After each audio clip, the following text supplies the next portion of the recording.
It is time for the Media Beat with David Tereshchuk.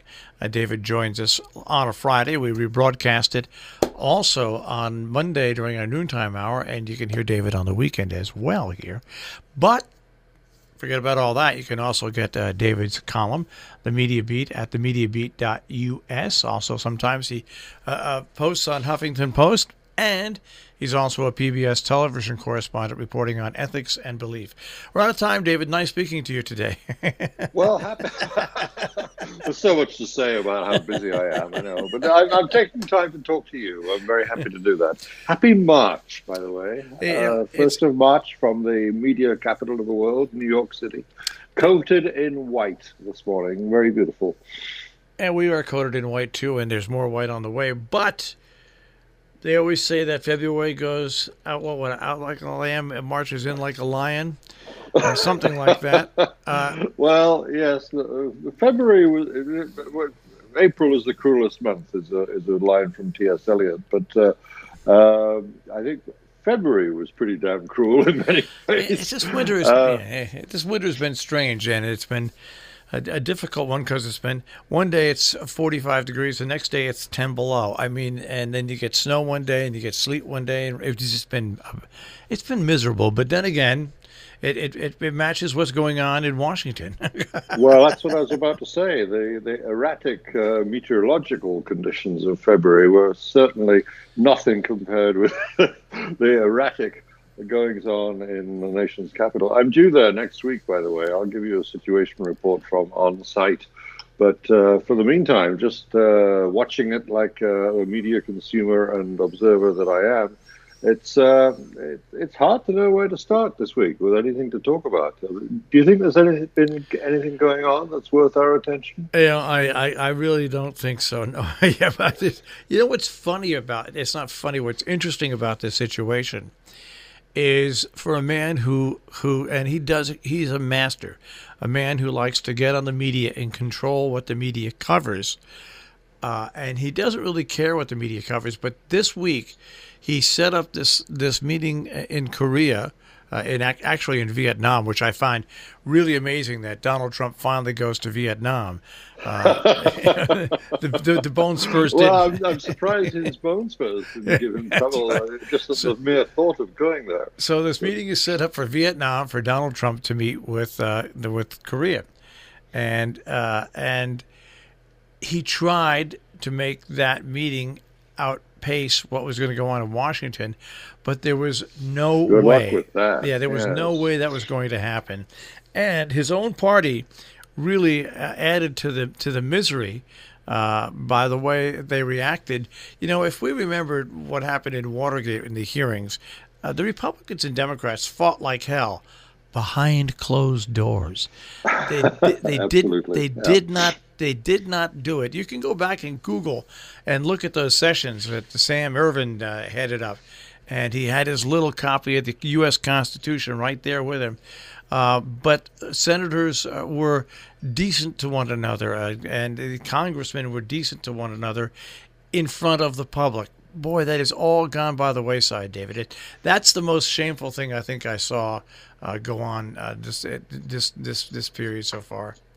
Yes, it was all, in the end. There was absolutely not. Well, there was some diligent questioning that got new material established and new lines of investigation suggested, and that was a useful service to the whole process of truth discovery, which is what oversight is all about. It was the oversight committee, after all, oversight of the executive department, or oversight of the president and all his administration, in other words. But much of the whole Cohen session with the oversight committee 2 days ago was absolutely a sort of verbal bloodbath between Trump supporters and Trump denigrators. It was not the most edifying thing you could imagine.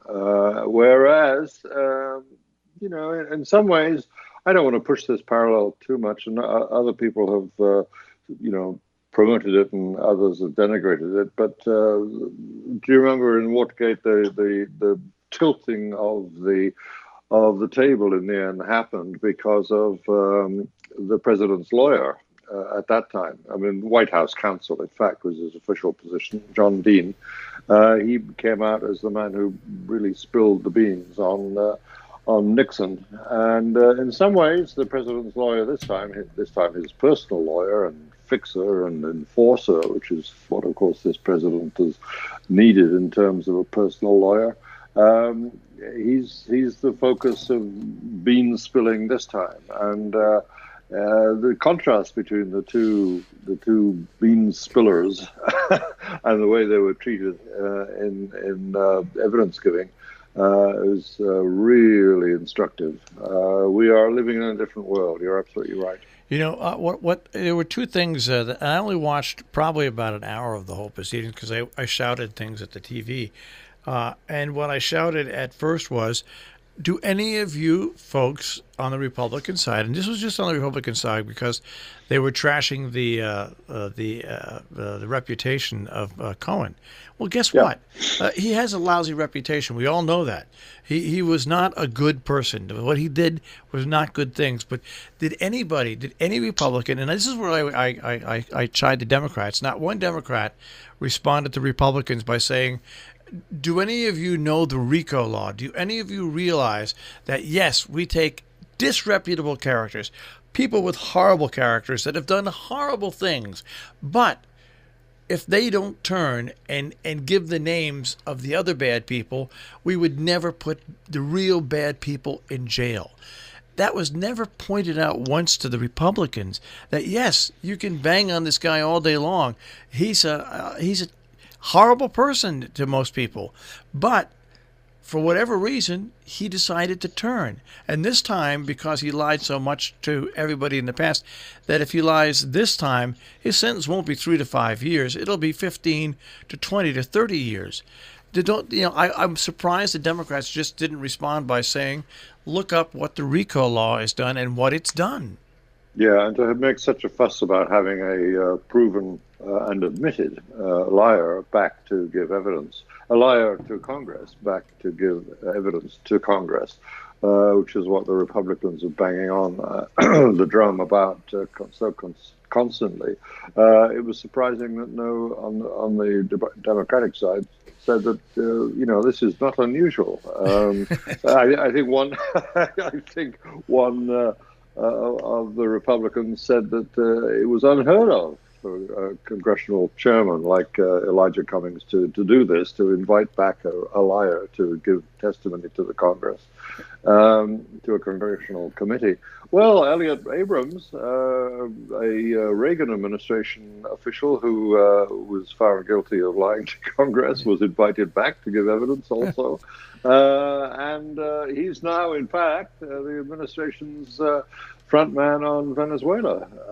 So there's not a lot to be made out of saying we don't listen to liars once they've been proven to lie. But it's simply not true in either government or in law enforcement, as you point out.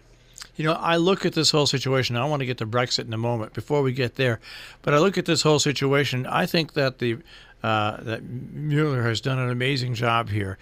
He has set up the Ninth Circuit Court in New York as the place that's really going to do the damage. And everything you mentioned earlier, all the leads that came out of these meetings with Cohen are going to the Ninth Circuit because these are crimes that cannot be pardoned away. And sure. The thing that I think the Trump administration really has to worry about is no longer the special counsel. I think they really have to worry about the Ninth Circuit, because the Ninth Circuit is just getting all this information because all this illegal activity, if it happened in New York. Yeah, and here in New York also, you have the other way to head off a potential pardon. A presidential pardon agreed ahead of time. If someone's going to get convicted, but then only pardoned by the president, then you've got to think of a way around that. And the simple way that is available to us here with New York State charges against him. The federal presidential pardon is no use to anybody convicted of a state crime, and that's what's on the cards now, and it's certainly being worked out as a tactic here. And, I have to say, a stroke of genius goes to Donald Trump for opening up conversations once again with North Korea. People think that our government has not been talking with North Korea. They have in the past, but they've always collapsed and crashed. So I give kudos for Trump for opening up this avenue. But once again, this meeting was not really set up. North Korea came in with a plan. The United States didn't, and so once. Oh, that's right. The United States came up with a visit. Yeah. that was the extent of the plan, just about. Yeah. Except that they also, interestingly, they had an agreement lined up and ready for signature, according to Mr. Trump himself, and because they didn't get what they wanted to, particularly right up towards the point where they could have signed that, they weren't getting what they wanted, and decided to pull up sticks and withdraw. But it doesn't speak to a great deal of strategic thinking ahead of time. No, and it's really bad when your State Department releases a press release about what happened, and North Korea then 5 hours later releases their idea of what happened. And this is amazing. You have to question who's telling the truth, Korea or the United States. That's the bad thing about this whole thing is that this leader in North Korea is now an accepted leader across the world. He's been given the world stage on a plate by the United States of America.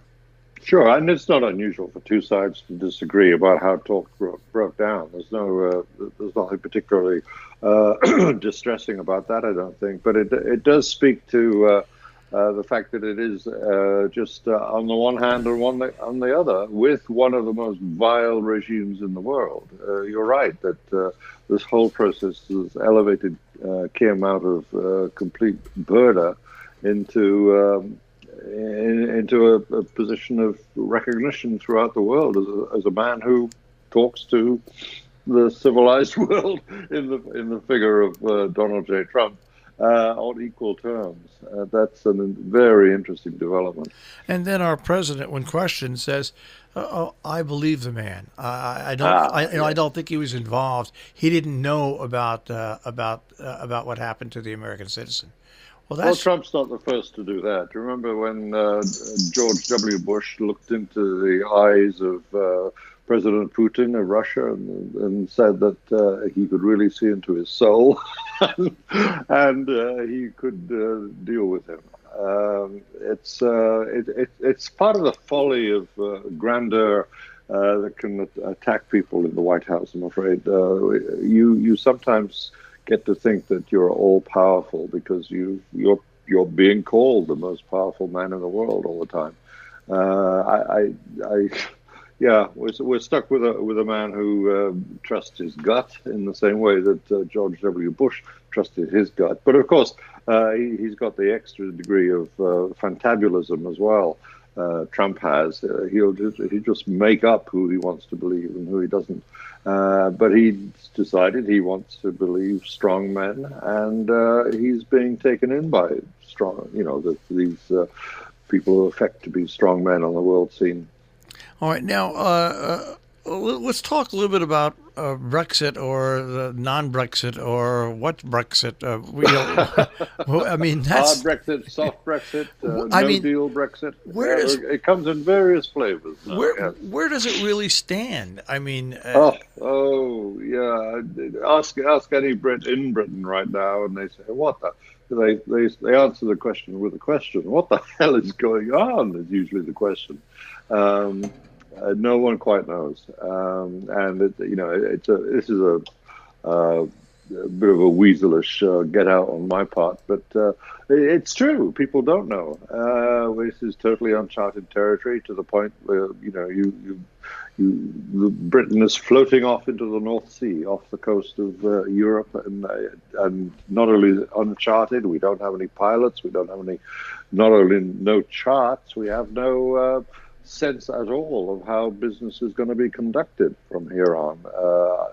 Just in practical terms, with no arrangements made, which is quite, one very likely development now, although, the ground is shifting and it shifts with some development or other almost every day. But as of now, there is no deal in place. There's no evidence that a comprehensive deal is possible, is capable of being produced before the deadline of March 29th.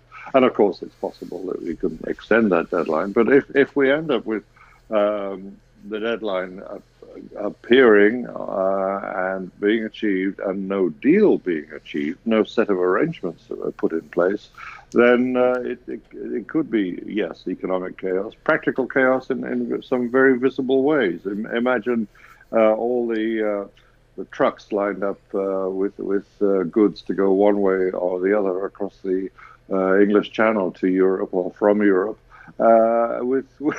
With suddenly customs inspections required because the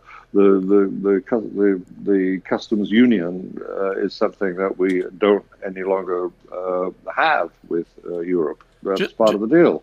You don't, customs-free borders. It has been for the last 40 years. Can you imagine? And suddenly it's not, and there are no arrangements for coping with that. Just imagine it. Take a look at the U.S. Mexican border and the backups there that are normally. I can imagine what it would look like. It is almost become an impossible situation. But my final comments on it. It's amazing to look at the United States government, not just Donald Trump. The whole government seems to be adrift, and you look in England, and it looks like not just Theresa May, but once again their whole government is adrift. Then you go over to France. Yeah, sure. No, you can keep going west, and then you can hit up against the, shall we say, more and then you can look structured. By this I mean more autocratic. I mean you can work yourself right across the globe. And and you come to Russia, where all of a sudden you got autocrats, and then you keep going. You've got China. That's an autocracy, flat. Yeah, but all I'm saying is, China seems to be operating on many more cylinders than the rest than everybody else. Well, and then what? This is. I was listening to you as I skidooed in. And David, she was probably hitting her head on the Jill. It's good to have you join us. she was probably hitting her head on the windshield when I was talking. Well, we may shout at the TV. Jill can shout at the radio at us. That's right. And I think, well, okay, this is all well and good, but... it needs the firm touch of Jill. It needs the Goodman touch. But it needs a little bit of, what I wanted to ask both of you is, so how do you think this is playing in Peoria? I don't think it's playing in Peoria at all, to be honest with you. I think most people in the tuning out. Yeah, there's a severe danger of that. I think the people. I think we see it happening already. Yeah. I think the people that dislike Donald Trump are watching. I think the people that believe in Donald Trump are not watching, and that leaves 40% of America that's not watching and doesn't really care what's going on. As the president gets more and more beleaguered, however, I suggest this on the basis of some reporting of my own, and I'm watching very carefully what's going on in the ranks of the Republican Party. Preparations are being made for the possibility of a primary challenge to the president. A weakened autocrat is always an invitation to a possible revolt from within. And I'm not predicting anything here, but it's very interesting that a whole new lease of life has been given to Republican organizations like Defending Democracy Together, which is an interesting little label for people who are working from within.